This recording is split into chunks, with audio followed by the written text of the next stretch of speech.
بسم اللہ الرحمن الرحیم۔ شروع اللہ کے نام سے جو بڑا مہربان نہایت رحم والا ہے۔ السلام علیکم۔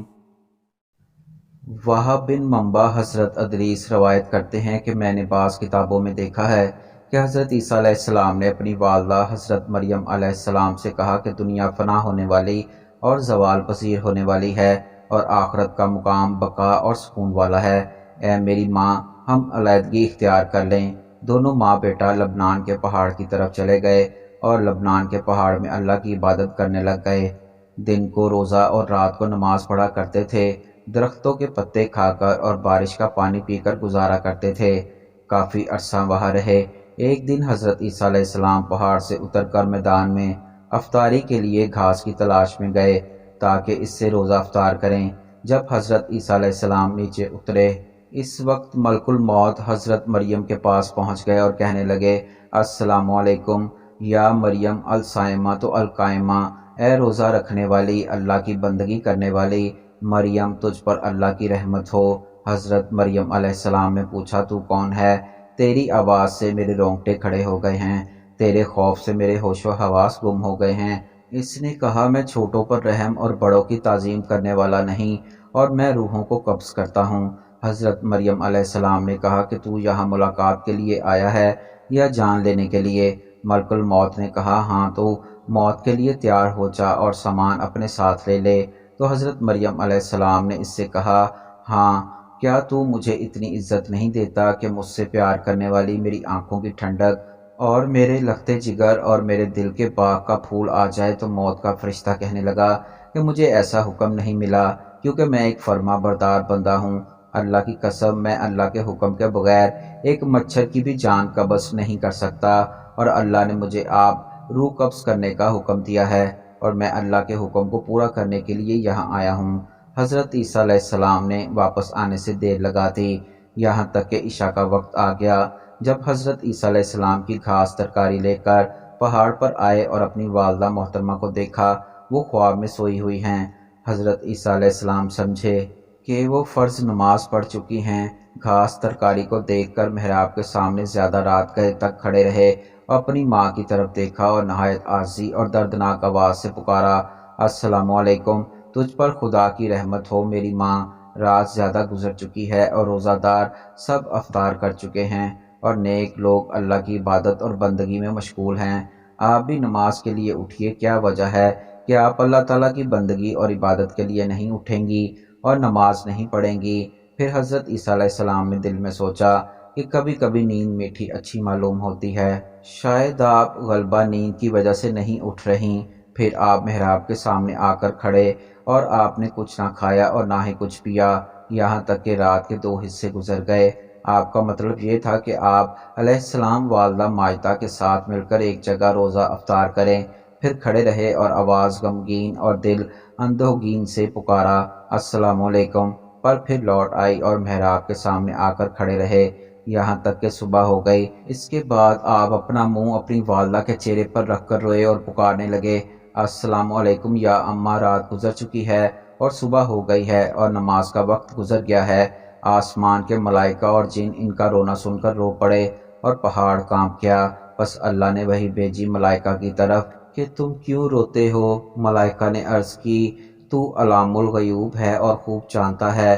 پھر خدا نے وحی بھیجی کہ ہاں، میں خوب جانتا ہوں، میں ارحم الراحمین ہوں، اور ایک دم پکارنے والے نے پکارا ہے۔ آپ اپنا سر مبارک اٹھائیں، آپ کی والدہ اس دنیا فانی سے رحلت فرما گئی ہیں، آپ کو اللہ تعالیٰ ثواب عظیم اور اجر عظیم عطا فرمائے گا۔ تب حضرت عیسیٰ علیہ السلام نے اپنا سر مبارک اٹھا لیا اور گریہ زاری کرنے لگے اور فرمانے لگے کہ اب کون ہوگا میری وحشت کا رفع کرنے والا اور راحت کے قریب سکون دینے والا؟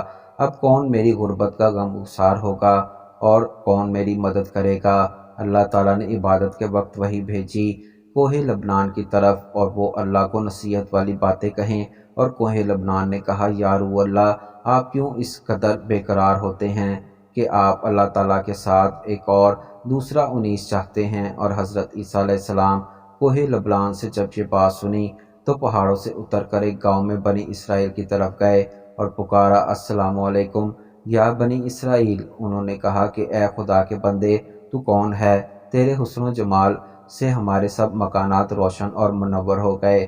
حضرت عیسیٰ علیہ السلام نے فرمایا کہ میں روح اللہ ہوں، میری ماں سفر میں مر گئی ہے، آپ لوگوں سے التجا ہے کہ آپ مجھے میری والدہ مرحومہ کے غسل، کفن اور دفن میں میری مدد کیجیے۔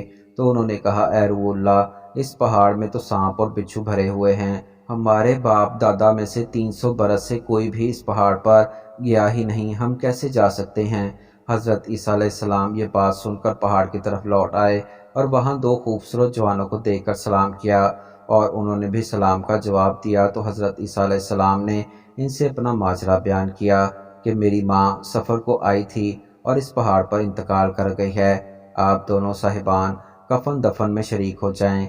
ان دونوں میں سے ایک نے کہا کہ غم مت کر، یہ نوجوان مکائل علیہ السلام اور دوسرا اسرافیل علیہ السلام، اور یہ خوشبودار کفن تیرے اللہ نے بھیجا ہے، اور تمہاری والدہ کو غسل اور کفن دینے کے لیے آسمان سے خوبصورت حوریں اتر رہی ہیں۔ حضرت جبرائیل علیہ السلام امین نے ان کی والدہ کی قبر کھود دی اور حسب دستور نماز جنازہ پڑھ کر میت کو قبر میں دفن کیا۔ اس کے بعد حضرت عیسیٰ علیہ السلام نے کہا کہ رب العالمین تو میرا حال جانتا ہے اور میری بات کو سنتا ہے، میرا حال تو اس سے پوشیدہ نہیں۔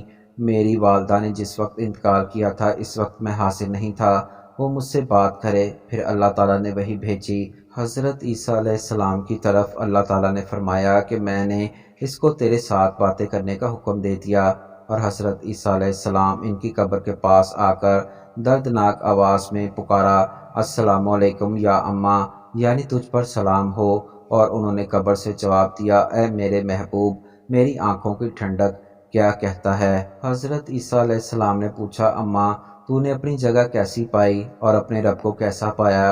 اور فرمایا، میرا لوٹنا اچھا لوٹنا ہے اور میری جگہ بہت اچھی ہے، اور اپنے اللہ تعالیٰ کو نہایت مہربان اور راضی پایا ہے، اور اللہ کی ناراضگی نہیں دیکھی۔ پھر حضرت عیسیٰ علیہ السلام نے پوچھا کہ اماں آپ نے موت کو کیسا پایا ہے؟ حضرت مریم علیہ السلام نے کہا، قسم ہے اس اللہ تعالیٰ کی جس نے تجھ کو نبی بنا کر بھیجا۔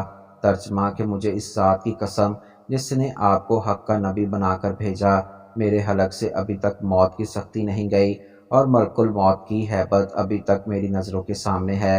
اے میرے حبیب، تجھ پر قیامت کے دن تک سلام ہو۔